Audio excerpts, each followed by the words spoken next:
أعوذ بالله من الشيطان الرجيم بسم الله الرحمن الرحيم الحمد لله رب العالمين والصلاة والسلام على سيد المرسلين وعلى آله وأزواجه وأصحابه أجمعين أما بعد فقد قال الله تعالى في كتابه الحكيم هو الذي ينزل عليك الكتاب منه آيات محكمات هن أم الكتاب وأخر متشابهات فأما الذين في قلوبهم زيغ فيتبعون ما تشابه منه ابتغاء الفتنة وابتغاء تأويله صدق الله العظيم.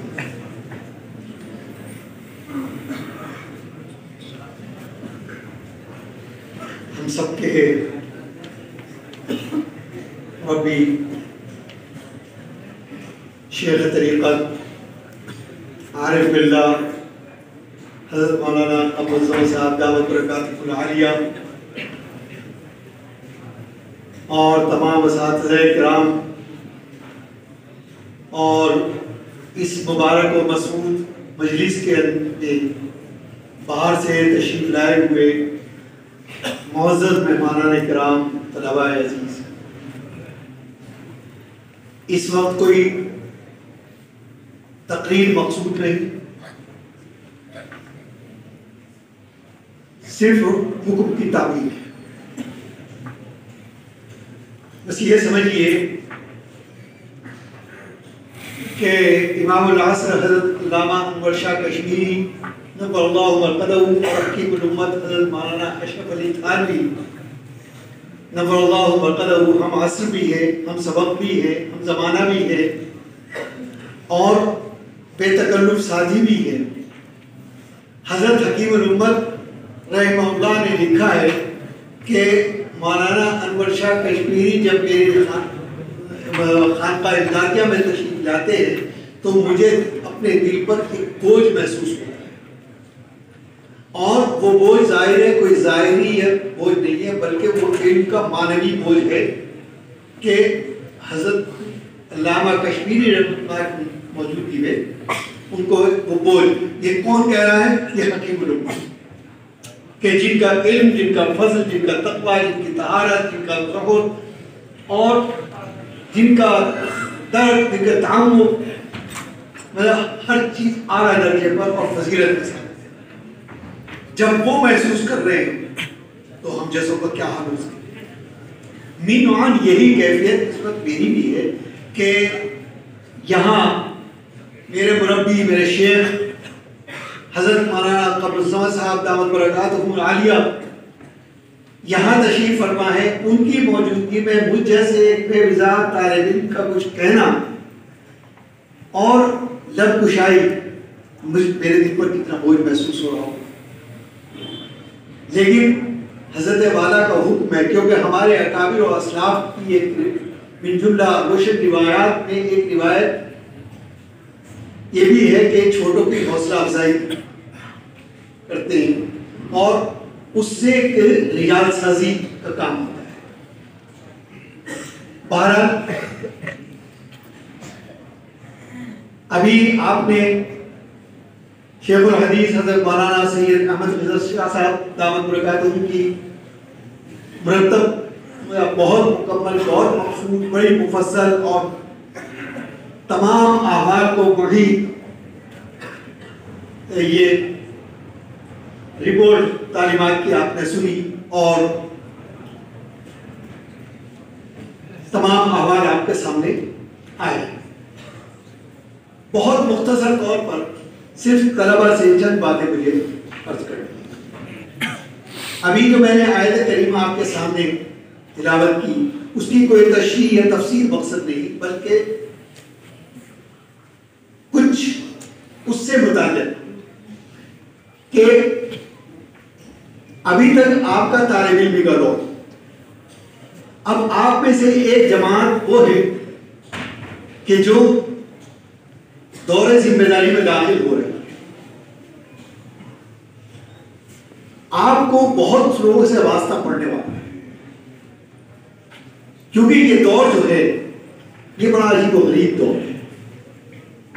یعنی آج کے دور کو میں یہ کہا دوں کہ جہالت علم کا لبادہ اوڑھ کے مد مقابلے ہے، لہذا آپ کو اسی حساب سے اپنے آپ کو تیار کرنا ہے. کچھ وہ لوگ ہیں کیونکہ قرآن نے اس کو واضح کیا اور ہر دور کے اندر رہے، لیکن آج اس میں اضافہ ہے کہ ایک وہ ہے کہ جنہوں نے نقل کو امام بنایا اور محکمات پر غور کیا اور اس کی اتباع کی. ایک طبقہ وہ تھا جنہوں نے عقل کو امام بنایا اور عقل کو امام بنا کر انہوں نے مشتبہات کو. تو آج جو ہے متشابہات کی بنیاد پر سوشل میڈیا پر، ذرائع ابلاغ پر اور نجی گفتگو کے اندر وہ ماحول پیدا کیا جا رہا ہے کہ اسلام کے بارے میں شکوک اور شبہات وہ یہی ہوتا ملا. آپ کو اپنے ذہن کو تیار کرنا ہے، لیکن ذہن کو کیسے تیار کرنا؟ ایک بات یاد رکھیے کہ تطہیر باطن کے بغیر علم جو ہے وہ محض خبر ہے، اس سے زیادہ اس کی کوئی آپ نہیں. تطہیر باطن جو ہے وہ بنیاد ہے، اور تطہیر باطن کیسے ہو؟ وہ ہے عمل. کہ آپ نے جو کچھ حاصل کیا اگر اس پر عمل نہیں ہوا تو یہ جو زندگی کے بہت قیمتی 8 سال آپ نے یہاں سر کیے وہ کہا جائے گا کہ وہ ضائع ہو گئے. سب سے پہلی چیز یہ کہ خود احتسابی کے ساتھ آپ کو اپنے مستقبل کا لائحہ عمل تیار کرنا ہے. کیونکہ آج تک آپ طالب علم تھے، آپ کے ہر قدم پر آپ کی ہر غلطی پر روکنے والے، تنبیہ کرنے والے، بتانے والے، اس پر یہ حضرات اساتذہ کرام موجود تھے. لیکن اب جس میدان عمل کے اندر آپ جا رہے ہیں وہاں آپ کے ہر قدم کو، آپ کے ہر قول کو، ہر فعل کو، ہر عمل کو نقد کی نظر سے دیکھا جائے گا. آپ کی اتباع کرنے والے بہت سے ہوں گے.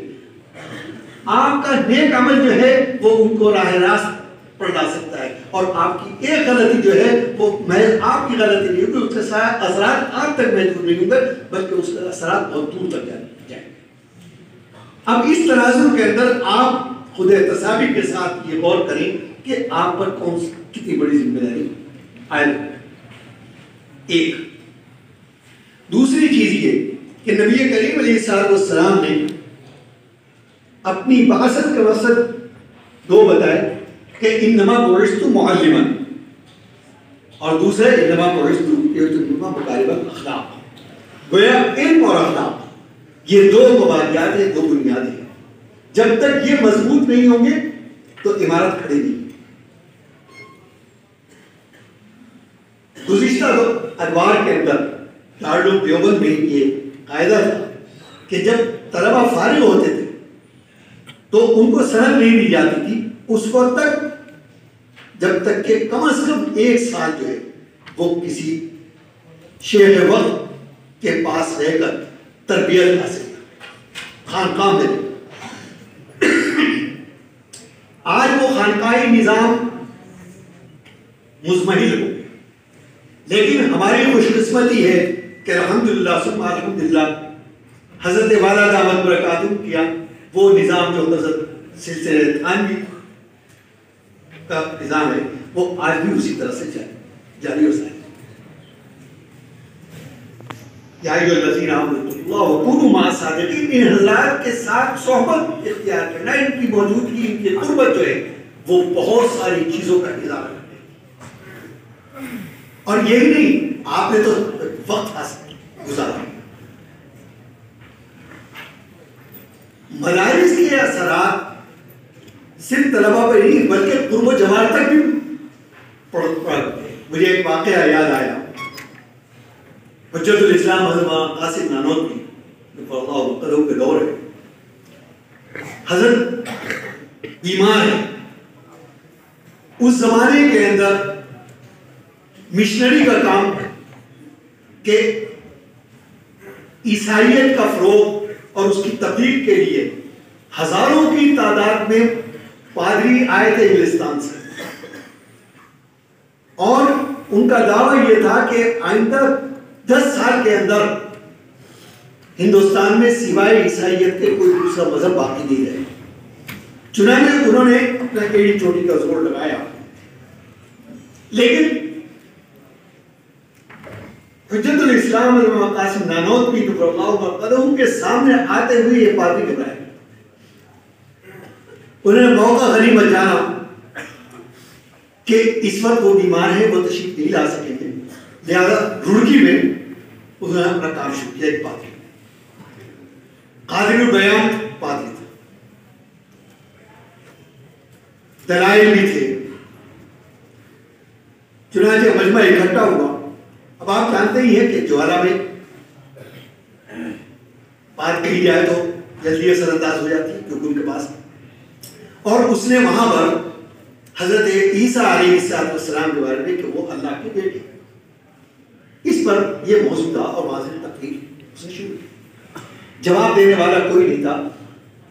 دارالعلوم کا ایک طالب علم جو نیا فارغ ہوا تھا, اس کی حمیت اور اس کی غیرت کو ایک جوش آیا اور وہ پادری کے سامنے چلا گیا اور اس نے حد تک مقدور کوشش کی, لیکن بہرحال وہ ایک مجھا ہوا اور قادر البیان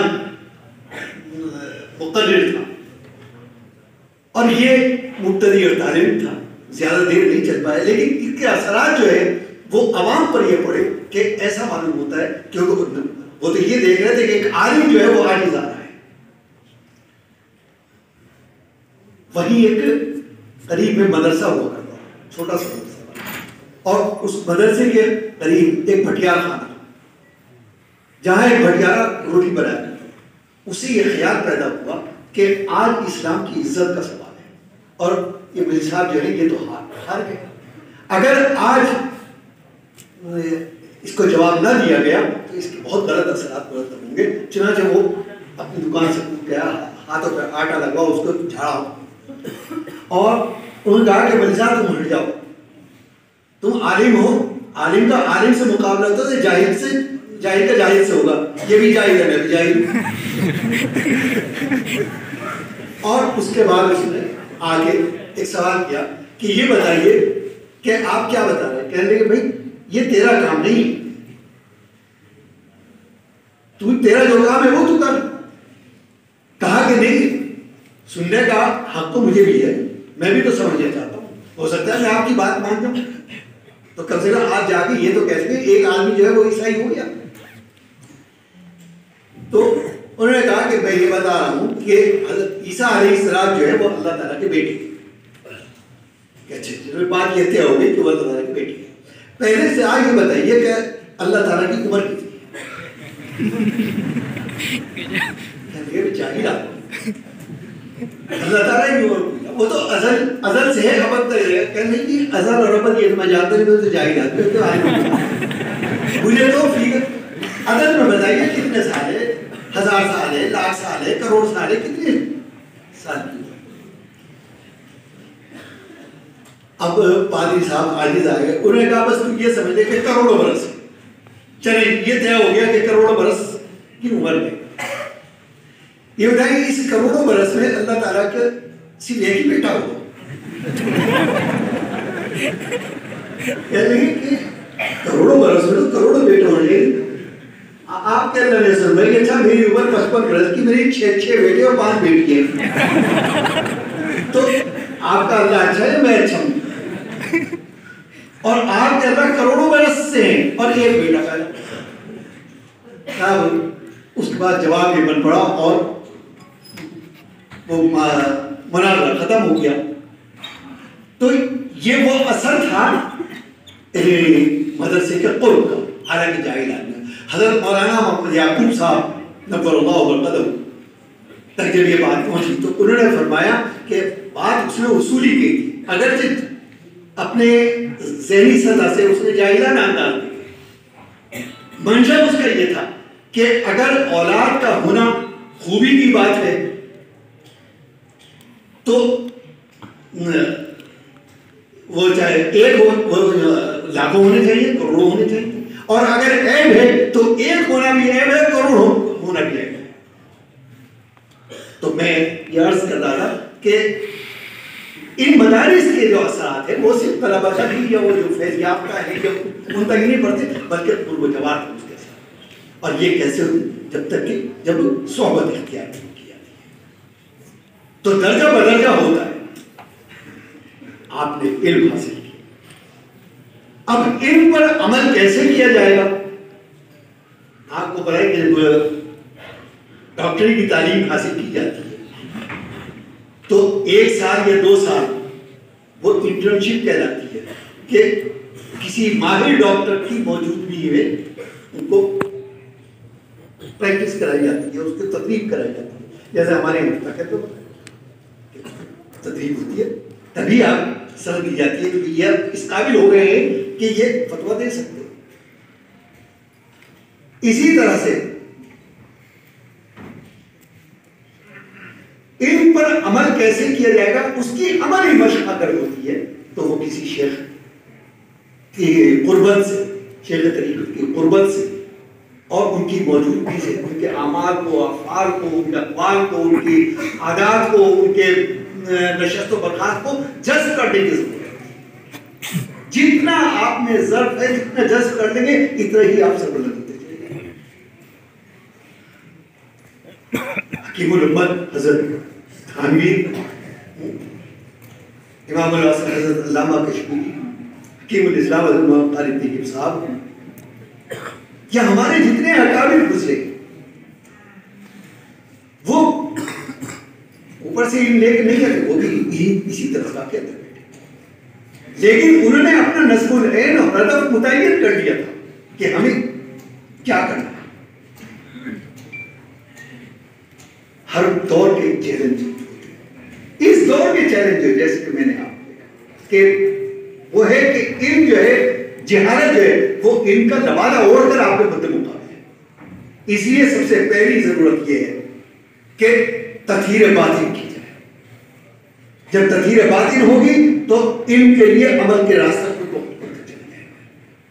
اور وہ کیسے ہوگی؟ وہ غور و فکر سے, خود تصاوی سے ہوگی. اپنے جو آپ نے قیمتی وقت گزارا اس پر غور کریں کہ اس کے مقاصد کیا تھے اور آئندہ کے مقاصد اور عزائم اور اہداف کیا ہونے چاہیے.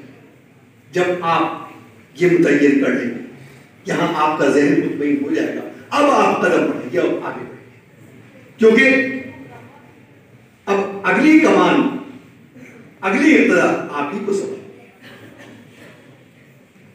تو یقین ہے انشاءاللہ اللہ اور دعا بھی ہے کہ اللہ تعالیٰ آپ کو کامیابی عطا فرمائے دین میں, دنیا میں, زہد میں, تقویٰ میں, عمل میں, افعال میں, اقوال میں, ہر چیز میں اللہ تعالیٰ آپ کو درد حاصل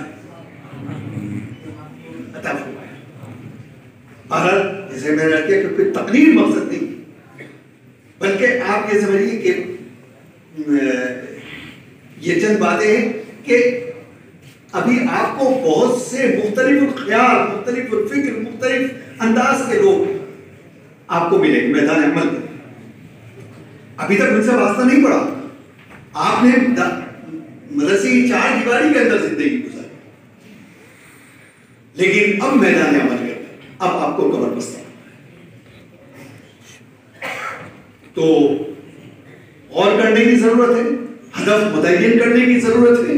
جو آپ نے حاصل کیا اس کے تقاضے کیا ہیں اس پر فکر کرنے کی ضرورت ہے. اور تب اس کے بعد جب آپ اپنا ہدف متعین کریں گے اور میدان عمل میں آئیں گے تو انشاءاللہ ثم انشاءاللہ کامیاب. اور اس کے لیے ضروری ہے کہ اللہ تعالیٰ سے توفیق طلب کریں, کیونکہ توفیق کے بغیر کچھ نہیں ہو سکتا. آج بے حد مبارک اور مسعود ہے, بے حد مبارک ہے, بے حد مبارک ہے کہ ہمارے درمیان حضرت شیخ طریقت دامت برکاتہم عالیہ تشریف فرما ہے.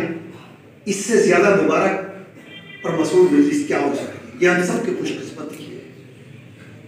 ہم انشاءاللہ حضرت والا دامت برکاتہم کے فیوز و برکات سے محظوظ ہوں گے اور اس نیت کے ساتھ اللہ سے اس توفیق کی طلب کے ساتھ آپ حضرت والا کے ملفوظات کہ آپ کو ایک جز پر, ایک بات پر, ایک گوشے پر جو حضرت والا کے ملفوظات میں آئیں آپ کو عمل کرنا ہے، کیونکہ جب تک نیت انما الاعمال بالنیات، جو نیت آپ کریں گے تو وہ اسی کے اثرات اسی طرح سے مرتب ہیں. آپ یہ نیت کریں گے تو انشاءاللہ اللہ تعالیٰ کی طرف سے توفیق ہوگی، کیونکہ اللہ تعالیٰ کی توفیق اتنی سستی نہیں ہے کہ آپ نیت بھی نہ کریں اور اللہ تعالیٰ کی توفیق دیں. تو سب سے پہلی چیز جو ہے اور سب سے عام چیز ہے وہ اللہ تعالیٰ کی طرف سے توفیق کا ملنا ہے، اور توفیق طلب سے ملتی ہے، اور طلب جو ہے وہ اندر کی تڑپ سے ملتی ہے، اور تڑپ جو ہے وہ ان بزرگان دین کی صحبت سے حاصل ہوتی ہے. وآخر دعوانا الحمدللہ.